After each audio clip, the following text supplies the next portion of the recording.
Five, four, three, two, one. That'll have to do.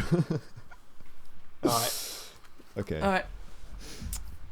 And just do the order of names. I can't remember what order we said. Just whatever. Hello, I'm Tim. We're not started yet. Alright. I was so confident. Okay. Hello, I'm Tim. Hello. Hello and welcome to From the Top podcast with me, James. Scarlet. And Tim. And I'm Dav.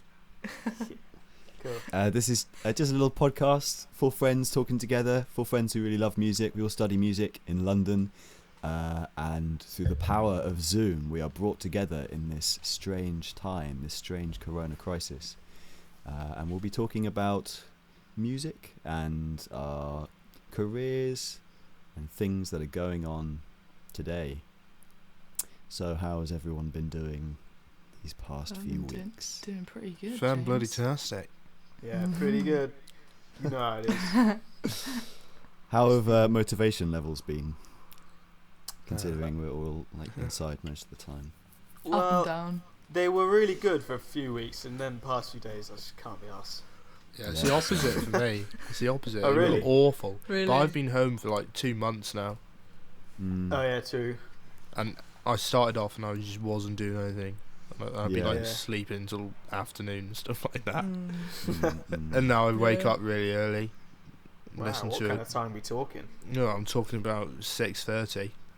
What? Are you Wow, kidding? that's really. Yeah. I don't think Good. I've ever got that time in my life.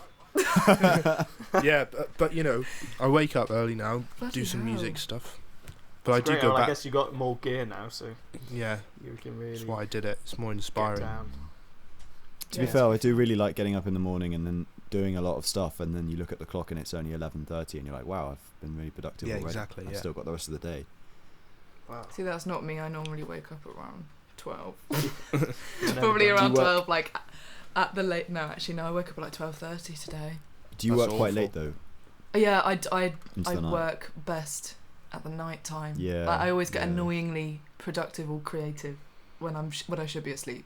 I totally get that. Like sometimes Yeah. I can literally stay up till like 7 a.m. Mm. It feels I like haven't there's done less that in pressure. a while, but Yeah, Because I when think everyone's it is. it awake, feels like you it's have all the time in the world. Yeah. So you feel like you Mm. can be more creative and you can take your time with it, I guess. So it comes Yeah. out with a better sort of product. Definitely. Yeah. When I know Also- everyone else is awake and working, I sort of feel like, oh, they're probably doing loads more than me. I can't be arsed. I'm just going to stay in bed. But when everyone's asleep and I know it's night time, I'm like, oh, this is my time. I can Yeah, decide, I was gonna say you it know? feels like your time. Yeah, yeah. I can do it. Mm. And then I proceed Yeah. to maybe, maybe not. The point is, the thought is what counts. Yeah. Yeah. Then it comes to the next day, and then you're like the moodiest person ever. Yeah. Yeah, really tired. That's And then the Very thing that true. you spent all night making isn't actually that good in the end. And Oh, yeah. literally. Oh no, the worst is when when you're you tired, wake you're up. not aware. Yeah. Yeah. When you wake up after spending the whole night making a track or something, you've mixed it all and everything. You wake up in the morning, you listen to it, and it literally sounds like absolute shite. Yeah. yeah. That happens to me all the Ah, time. Me Yeah. too. Well, that's why I think I kind of stopped. I've like shifted my whole working time like more forward, you know, like Yeah. closer to the morning. it's better, I Oh think. yeah. I just don't feel productive at all in the morning. Yeah. Mm. I just feel tired. You have to- I'm Yeah. really not a morning person. It's a routine at all. thing, though. I think. Yeah, I think Yeah. once you get into the I habit of it, guess. it does feel better. Yeah. But no, I do I totally get want that. to though, because the rest of my family are like that. Like my parents get up so Mm. early in the morning, Mm. every single day, and like I wish I just can't. I can't go Yeah. to sleep at a reasonable time. I Yeah. can't. I think that's the hardest part. If you don't go to sleep early enough, Yeah. then like you just cannot. You That's don't true. want to be productive in the morning, even Yeah, if you do that's wake so up. true. Especially I have with like So- yeah. The habit like that a we mid- had. midnight cut-off Mm. point, after which I know there's just no hope of me getting up any time before like 10:30 or 11, Mm. which is really weird. Yeah. It's a funny Definitely. thing. What has everyone thought of the heavy Instagram activity, all the Corona collabs and stuff? Well, at the beginning it was different because there wasn't like pressure. It was just like explosion Yeah. of stuff. No Yeah. one was really caring. Everyone was just uploading stuff. Yeah, but now like But now I'm people are a seeing bit this- like sort of Yeah. watching a bit more closely. And yeah. But now I'm not inspired to like put anything out there or anything or do anything. I'm No. just waking up and doing some practice in the morning and Yeah. maybe writing some Fair music, enough. which I did anyway, to be honest. yeah. It wouldn't be a Keeping that normal day. routine is really important. Yeah, The routine's key. but I'm you know, all for routine stuff. But yeah. Yeah, I don't have any sort of set out routine. For Oh, me, it's no. sort of I just wing it every day because it's not like I waste the day away and not do anything No. that's going to help me in any way. But I also could spend that's what I mean though, because I hear people like Dav getting up in the morning and practicing every single day. It makes me feel like I should be doing that. Yeah. That's but what I it's mean. a different thing, isn't it? You know. In what way? Well, I only do that first of all because I want to, and I like being in a routine. Fair enough. I improve from doing That's things another in a thing routine. because it I works. guess it's what works It for works you. Yeah. different. Yeah, it So works that's for the only you, and reason I do that it. might not work for me. And of course, I understand that. I'm not saying No, anything as yeah. in like, in a negative way. I just mean that even though it might not work for me personally, which it probably doesn't, because if it did, I'd be doing it. Yeah, that's what I mean. That's what I meant. Yeah, exactly. I still feel like sometimes when I see people being really productive, or I don't know, just having some sort of routine, I feel like, oh my god, I need to get my head down and just actually, do this or do that. But I'm also really enjoying just like waking up every day and thinking, what do I feel like doing today? Yeah. And that might be practice, that might be composing, that might be, I don't know, trying to produce something, learning more about, I don't know, electronic music and stuff, which I've been trying to do recently. But but still, I still question myself. Oh, sorry. Yeah. No, it's alright, carry on. I feel like sometimes just really thinking like, what do I actually want to do right now is a really important indicator. If you know what I mean, like, I don't know. I don't know what I'm trying to say, but people don't listen to their desires. I don't know. Yeah, what there's am I too trying much to say? force Yeah, there's a lot of force, but like, for certain things. I had the idea in my head and I've forgotten it now. I think. Do you mean like sometimes- that people aren't listening to exactly what they want to be doing, and Yeah, they're they doing what they don't feel let like it they wash should be over doing? them as much and really like, I don't know. I think I see what you mean. Like Yeah. So I've people worded think it about it badly. in a really deep way. Yeah. That can sort of mutate it into something negative in a way. Yeah. Like if you that's what conservatoire can do to you as well. You go for these courses because you absolutely love them and you want to do it, and then you get there and occasionally there's a certain couple things about the course itself which makes you fucking hate it and not want to do it anymore. Yeah. So it Lose can be track just of what you want completely to actually do. exactly That's because how it I is felt. what you wanted to do in the first place, but then it's Yeah. morphed into something negative because it's something that you have to do or something you have to get Yeah, better at. And there's that's that so pressure true. attached to it, and it's kind of exhausting. It's really Yeah. Because exhausting. then you can find love for it again, and that's why you keep doing it. But it's just up and down all the time. Yeah. Especially I think- something as personal as expression, like musical Yeah. expression, that becoming a Definitely. chore is like, Yeah. I don't know, breathing becoming a chore or something. Yeah, literally. Waking up. It being, sounds deep, but it's true. oh, Yeah. no. It's quite Yeah. it's quite a bizarre model that you think music colleges and I guess art colleges as well, and to a certain extent like drama schools, how they make you do the thing that you naturally have been doing because you want to all your life, and it's just been a desire, and then suddenly you get to this point and you're asked to increase the amount that you do like tenfold and do it in a very certain way and make sure you're adhering to these things. So it's actually it's a real, like, even now I'm still finding it's a real test, and it's quite it can knock you off your course a bit, but I guess rightly or wrongly, the stuff that I really have genuinely love it's proven those to be the like things that have prevailed, and the stuff that I sort of liked superficially has somewhat fallen to the wayside a bit as a result of that. Yeah, like, that's what I was trying to say. battering. Like, inevitably, the things that you love will be the driving force, whether you try to avoid or not. Like, I think that is how we work as humans, really. Yeah. Definitely. Eventually, the things we like are what triumph, I guess. Yeah. That I found But it's hard myself. to see. I found myself like talking about like the conservatoire thing, coming onto a jazz course, thinking, well, I love jazz, I love jazz and stuff, but if it's done anything for me, I know we're only in our second year, but if it's done anything for me, it's just proved to me that it's not what I want to do. Yeah. Same. Yeah, I totally agree. But now that I've come to that sort of epitome. I can't remember. Epiphany. Epiphany. I knew what you meant. I knew what you meant. Talking about jazz, epistrophe. It's epistrophe, like. It's a jazz tune by Monk. That's why. Right. That's why I said all it. sounds the same. Anyway, what are you saying? That could have been a pun if I played that right. But none of us could have saved it. Yeah. But after that sort of epiphany, it's just I'm comfortable with being on the jazz course and doing what I need to do. But now I really know what I want to pursue. Do you know what I mean? Yeah. Because I agree, because I'm the same. There's still so much on the course that can help you. Yeah, exactly. In so many different ways. And I found that as well. Like, I've actually, in the past term, I've done hardly any singing really, apart from for my exams. Like, I've been encouraged to play bass and drums. Yeah. Which is what I also wanted to do when I came to Guildhall. I wanted to develop those skills as well. And I can still do it, and I can use that for something else, like composition or production or.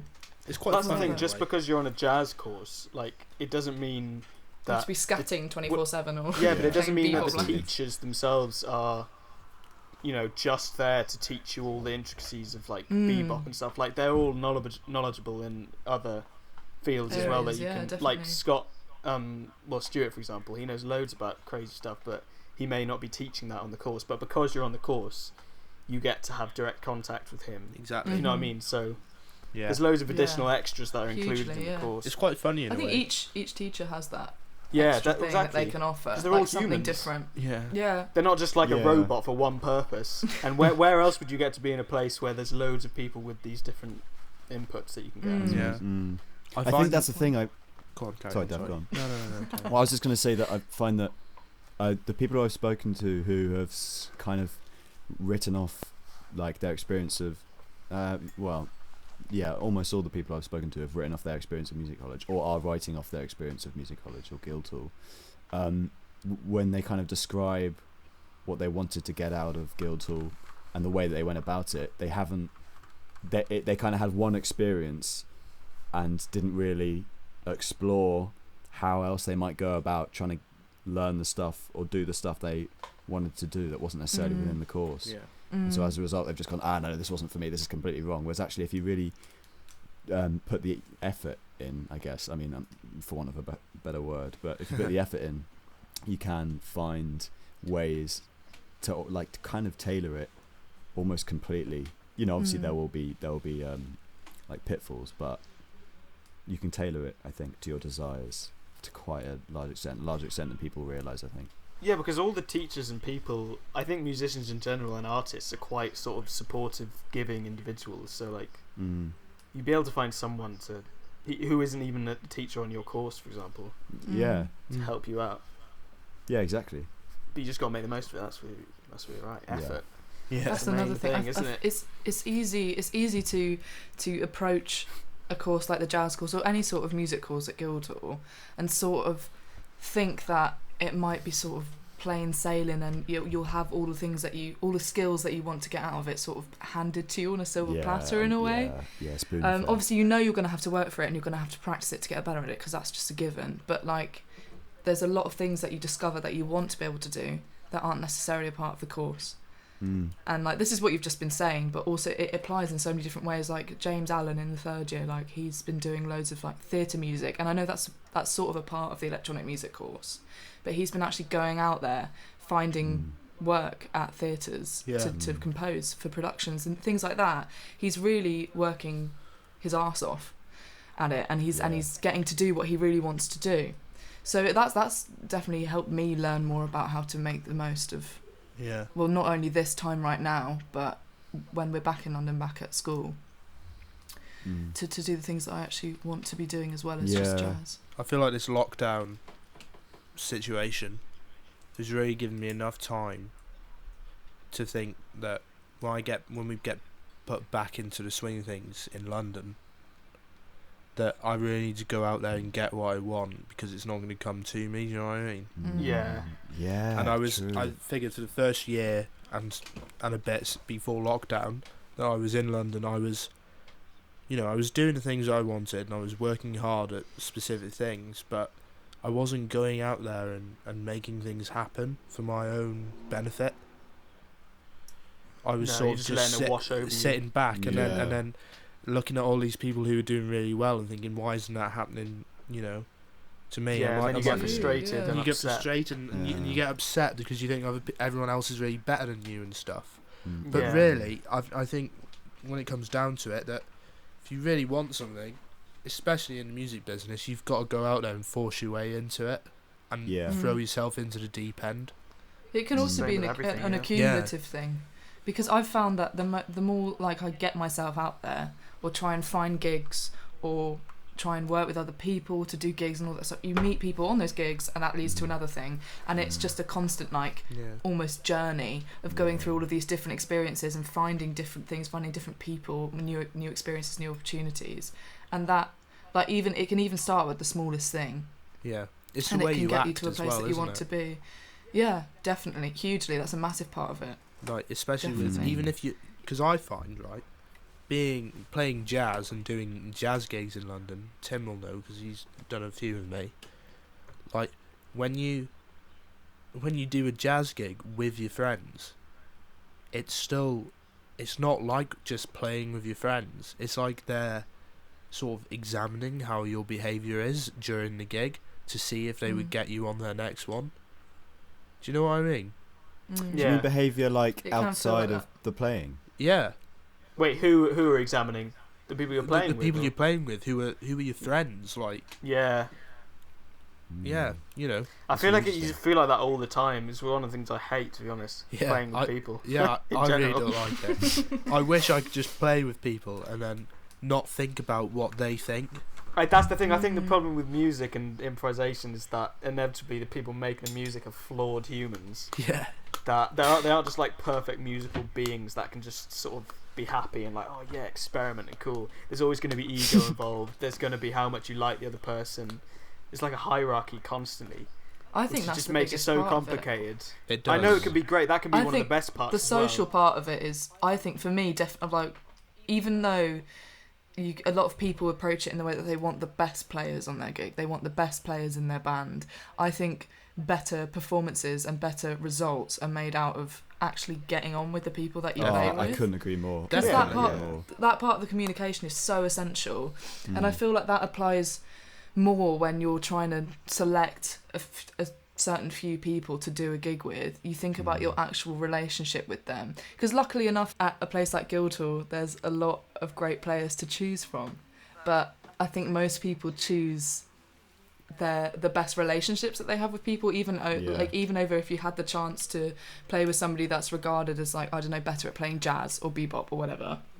If that's the kind of gig you're doing, I definitely personally would select somebody who I get on really well with, because also then it doesn't feel like work if you're doing a gig. Yeah, that's true. It can just be a fun little play. I think if you're, because also then, say for example, if you manage to get the best rhythm section and the best players for your gig, I think you'd be kind of wrapped up in like making sure your playing was good enough. You'd constantly, I would anyway, constantly be judging myself to make sure that I was like up to the standard, and then I'd be like, oh man, I'm totally not good enough to be with these guys are all killing, and my playing is really like subpar.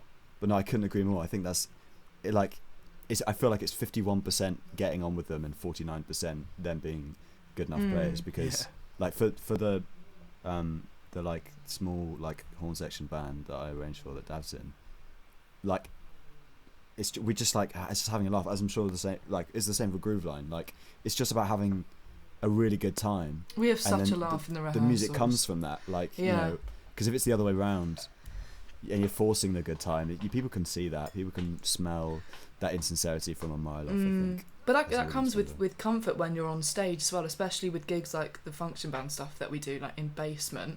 Like we've done a wedding as well, and but that comfort can just completely change the way that everyone plays. It sets you in a really good mood, doesn't it? Exactly. Like, you're already just so ready to just play this disco stuff that you've been doing Yeah. together, which is Yeah. really fun to do, and everyone Mm. loves watching a gig where the players are having fun, because if they're Yeah. not, then it's just kind of painful to watch it Yeah, in a way. definitely. Yeah. So I think that's where it comes in as really important, because the closer you are with the people that you're playing with, then the more comfortable you can be in a performance. 100%. Yeah. I don't know why I'm laughing. It's not even. So I was scrolling through Instagram and I came across this new post from Tom Misch, and he put up this little snippet of this new underscore that he's working on for a film, and I just thought it was really cool how who's really made a name for themselves is wanting to get into film music. I just think that's so cool. I've never really seen that before. I mean, maybe naively, but I've only seen that in people like Johnny Greenwood from Radiohead. I just think that's really quite bold. I wonder how he feels about that, whether he feels he can do that, because for me there was always a big worry, there still is a big worry all the time, about feeling like you should be part of one lane, you know what I mean, or like pick a lane kind of thing. I mean, slightly easing out of it now, but wanting to do arranging and film composing and producing. But the fact that I admire his confidence to be able to just kind of go, this is totally what I want to do as well, to his fan base, who are the most for the most part will be listening for the pop music. Yeah. What do you guys think about that kind of picking a lane thing? It's hard. Yeah, I think that it depends on the person individually, to be honest, and what you like. Yeah, And what you like doing, and what you're Definitely. best at as well. that's true. Yeah, I wonder, do you think you like, for the stuff that you're not as good at, do you think there comes a time when you need to just go, okay, well, I'm not as good at that, I'm really good at this? I don't know, I don't think I'd ever want to do that. I think I'd always want to do the stuff that I love Yeah. the most. That's a problem that I have a lot of the time, Yeah. because before I came to Guildhall, I used to play a lot of drums. Yeah.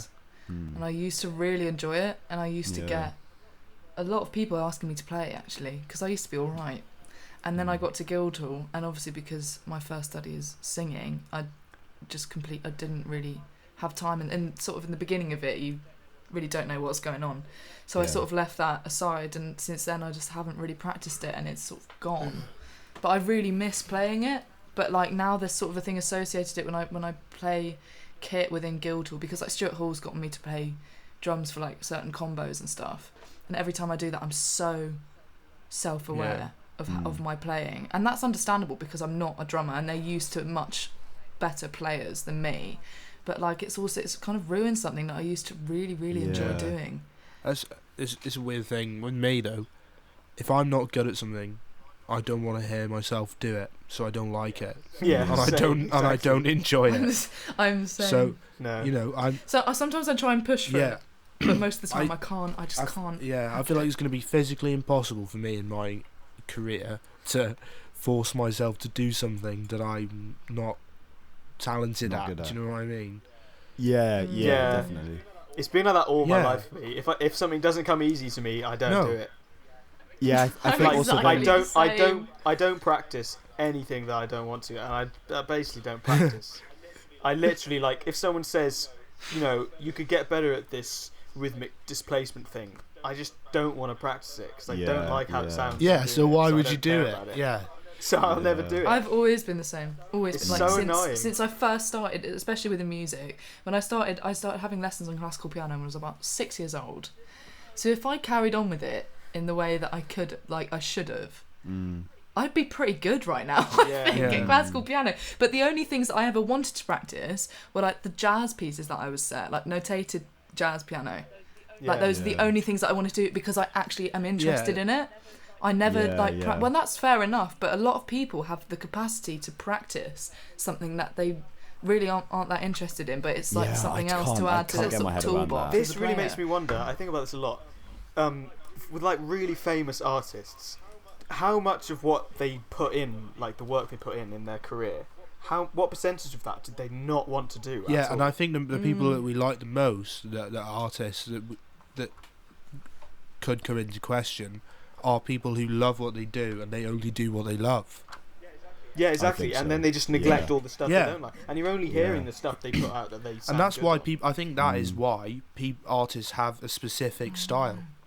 You know, because they Yeah, like that that's style. what they're good Yeah. at and they Yeah. like. Whereas, True. like, you know, technically, I can only speak for myself, so I've had composition lessons and I've studied composition quite a bit in my life, and I love composing, and technically I have the facility to write some, I don't know, 12-tone music or some atonal stuff, and that could be it, and, you know, you could impress all the musicians and stuff, but I don't like it, so I'm not going to do it at all. Yeah.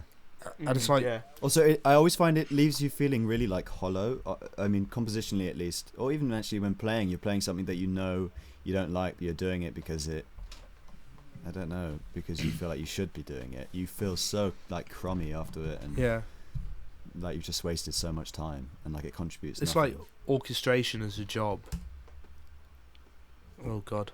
Scott's fucked off. Is it? Yeah, it's like orchestration as a job. Like, having the facility to orchestrate pieces of music is a really useful and impressive skill Yeah. to have. But personally, I know I could do it because I've done it as practice, and, you know, it's something that I've studied, but I couldn't do it as a job because I find that it's just not me, and it's Yeah. boring. Yeah, God, that's so And true. I'm not putting my input. It's not enough input anyway to choose what instrument a melody goes to, or what Yeah. part of the orchestra a chord goes to. That is still a creative choice, but it's not creative enough for me to be able to just sit there and go and be an orchestrator for someone. I'd rather be the composer. Do you know what I mean? Definitely. And Yeah, there's all that absolutely. sort of stuff. And also, Tim, to like bring back as well what you were saying about like putting time into things that you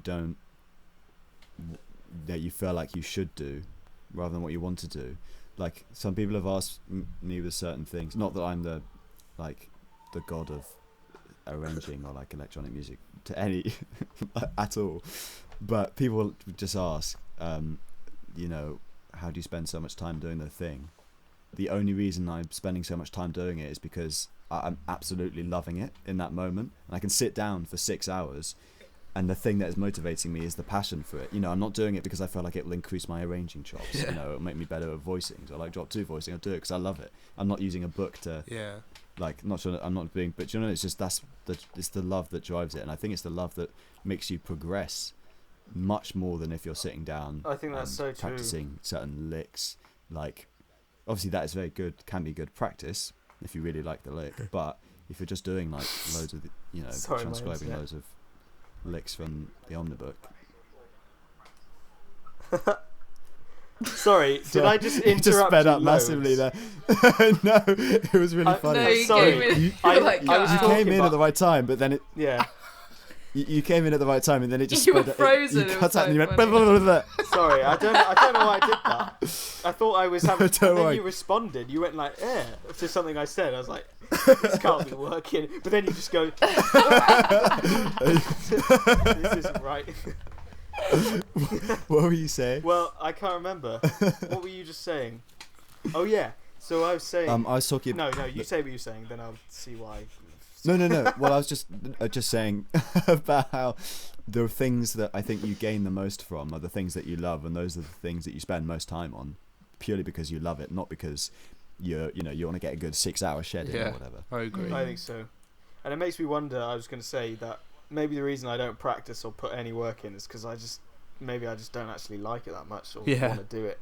That's probably it. Mm. I've never really felt the passion to ever practice, really. No. Mm. But you play. But then also, Yeah, Yeah, you I just play, that's play what what I I'm not want, but that's all I do. I don't do Yeah. anything else. but that's okay. That's fine, because in the same way that like doing an arrangement or doing production, that's the same as, you know, doing the playing. If you see what I mean. It's the same thing. Yeah. You're still learning from it, not in much of like a concentrated way. You're still Absolutely. developing your playing by just Yeah. playing. But that's the thing. If And a lot you of people- learn a these lot- specific patterns and practice routines and techniques, and you're not loving it when you're doing it, Oh, it's gone. will it add to the music that you love? I don't know. Oh no, it's all going It's all wrong. freaking up. I'm on my data right now. I can see Scarlet well. You're working. Oh no, now it's all gone to shit. I can't remember what I said. My brain's totally fricked off. Okay. We could just cut that whole part. To be fair, it's still recorded on your thing, so I'll just insert that in, and we'll just go. Everyone just say, "Yeah, I completely agree." Yeah, I completely agree. No idea what you said. A lot of effort on your part, James. Yeah, no, I agree. I agree. Yeah. Yeah. Yeah, no, I agree. I think true. so too, Yeah. actually. It's really true. You said it, you twat. What are you talking about? I know, I'm just silly. Yeah, okay. Be meta, you know. Well, I think this is maybe a good point to curtail the conversation and begin the debut of this section of the podcast, in which we will present to each other and the listeners an album that we've been listening to in the past week that we absolutely friggin' love. The reason that we're doing this is because I think I see often on online discussions there's people questioning the point of an album, especially in the age of streaming where people are putting albums out. Well, funny enough, this is the argument that people give for the reason why albums aren't important anymore is because people are putting out albums with like 22 tracks on. But you look at an album like Songs in the Key of Life, and that's two sides of 11, 12 tracks, which is a lot of songs. So I think, this is kind of to say yeah to the album and why we think, I personally think the album's really important. Yeah. Yeah, I think albums are essential. But for so many reasons as well. Yeah, there's that would take like a 40-minute conversation for me to say all my views on albums, which I'm sure will come up another time. Exactly.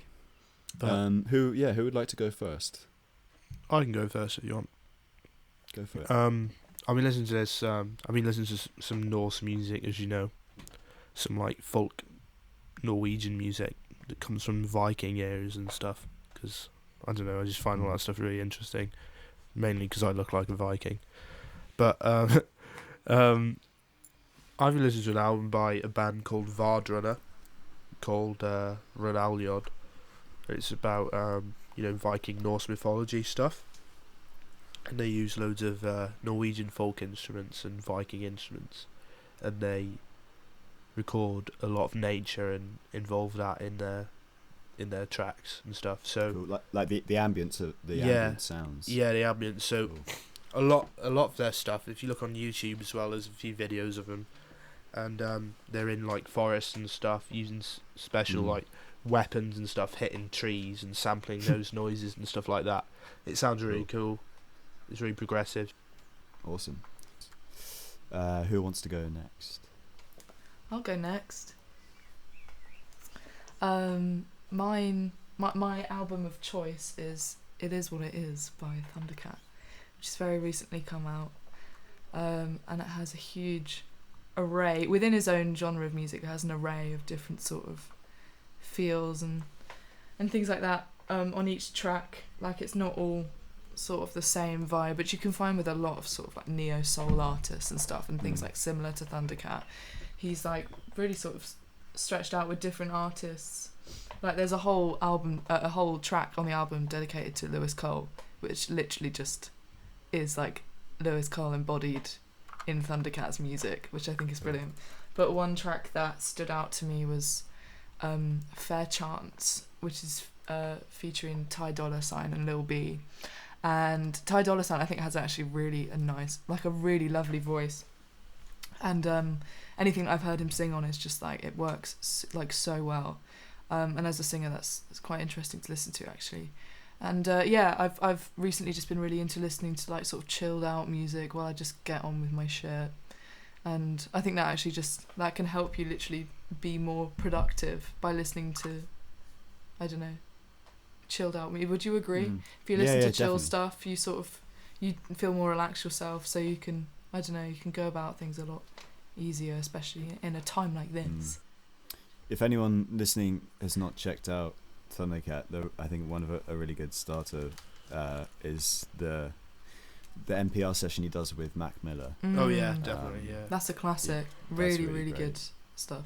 And that album. What's the Use? Drunk. That's the use. Yeah. What a tune! Oh yeah, Drunk is a yeah. great album. Yeah, really cool. Cool. Yeah. I've decided to change my album, if that's alright. Oh, Save that for next week. Save the Alright. other one for next week. Yeah. So this is by a band called Meshuggah, a sort of math metal band.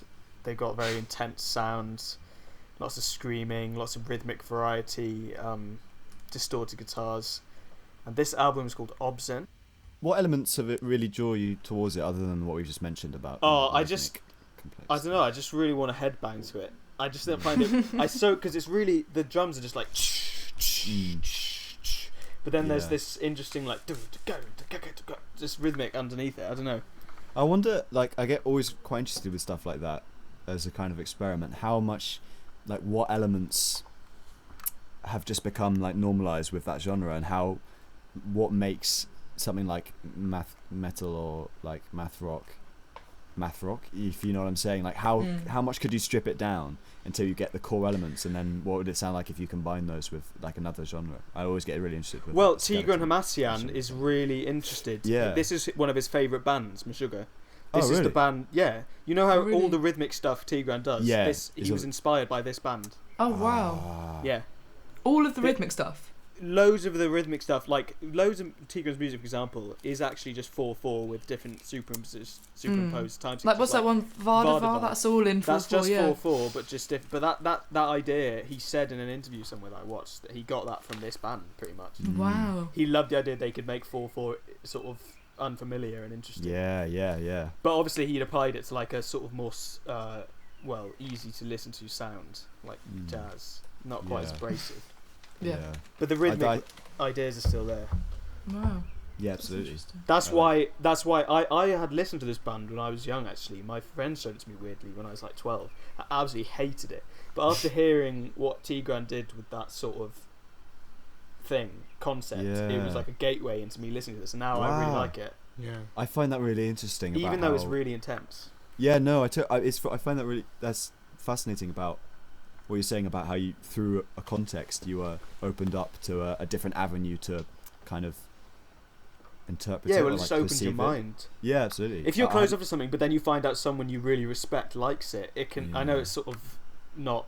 Or ideal, I find but if like, so for example, I used to really hate dubstep, and I don't love dubstep now, but I did a project in my first term which like looked back at where dubstep came from, and I think because I just used to think it, I don't know, I just was like really naive about it, but the kind of, when you really break down and go back to the origins, that really fascinated me about it. And so there's actually some stuff that kind of in a similar way, the noise, it's just like there's something really appealing about the intensity of it and the uncontrollable sound, the explosive sound. It's like It's an electronic emotion. I don't heavy think all metal, music isn't should it? necessarily be like I don't know. I know people who think music is just a tool to relax, but I think music obviously can portray any emotion. Well, that's Yeah, where it yeah. comes from in the first Yeah. place. Like, music wouldn't exist unless it was like a general human need to create and translate emotions through a different via a different platform. Absolutely, Yeah. that like translation. Yeah. Definitely. So I find that music weirdly sort of therapeutic to me. I don't know why. A bit like scream therapy or whatever they call it. Yeah, a little bit.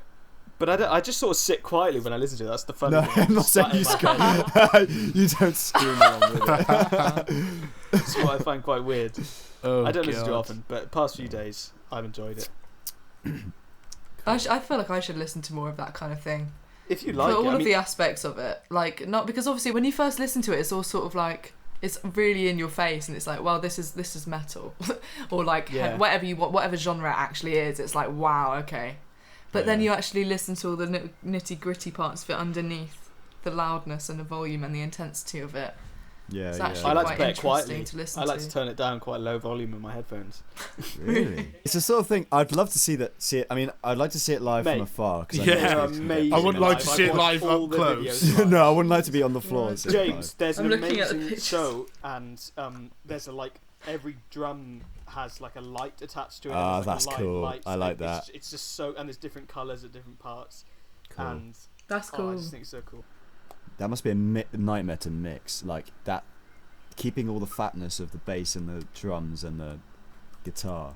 Or maybe it's not actually. That's a good point, because I never thought about that. Because like it could be What? that it's easier on the fact that like all of the instruments are sort of at the same level. That's the thing, yeah. But like at the same There's, like, very time, little it is dynamic. really aggressive, and like trying to achieve that sort of loud sound without it literally sounding like shit must be quite hard. Like how the vocals still come through. Yeah, I don't know. Yeah. Wow. They do well. I think the vocals sound cool as well, but it is. Yeah, it's such an acquired taste. It's not easy to do though. It takes a lot of training. to No, be oh able my to sing god, like yeah. that. There's a funny You really video. It's have not to just learn how to do it. screaming. Have you seen the video of Ed Miliband trying on his radio show trying to do No. screamo? It's really funny. That sounds amazing. I saw can't really this describe it. tutorial It's worth though, looking at. like I can't remember, it was a really long time ago that I saw this, but there was a video, a YouTube tutorial of this woman teaching like how to do screamo. Wow. Like how to scream healthily with the Oh actual yeah, I technique saw that. of It's just a it. small random woman. Yeah. Could she Really do it? Weird. Yeah, she was could just do like it, not that well, but She's obviously not like an a expert just like in a, it. He knows. Yeah, pro. yeah. But yeah, it was so weird. I find it really strange, but it's interesting. Yeah. Really interesting, that genre. Well, my album choice is a bit of a. It's probably one of the furthest things you could get from that kind of math rock. But I've chosen the album I Am by Earth, Wind and Fire because I just absolutely love it, and it sums up so much what I love about music. And the arrangement and just the groove and the feel and the soul is just it's electric. Yeah, man, that just does it for me in every way. Shout out to the Jerry Hay horns. Sorry, I didn't say that very well. Yeah. Jerry Hay horns. They're so good. I mean, for anyone who doesn't know, any record you hear which has got horns on is probably played by the Jerry Hay horns. Like, they're just so great and so tight. Well, we just about made it through the first episode. If you're still listening, you're still with us. Thanks very much. We've had fun, and we'll be here again for the next episode. Please like and share our page, and tell your friends if you enjoyed the show, if you enjoyed the podcast, and make sure to check out the albums which we mentioned, as well as any other little videos or links which we'll put in the description below. Anything you guys want to say to wrap up the first episode? No, just Thanks for listening. Yeah. Thanks. Everyone. Appreciate it. Sweet. Hopefully you enjoyed. See you Cool. later. Bye. See you See soon. you next time. See you next time. Bye. Bye. Congratulations.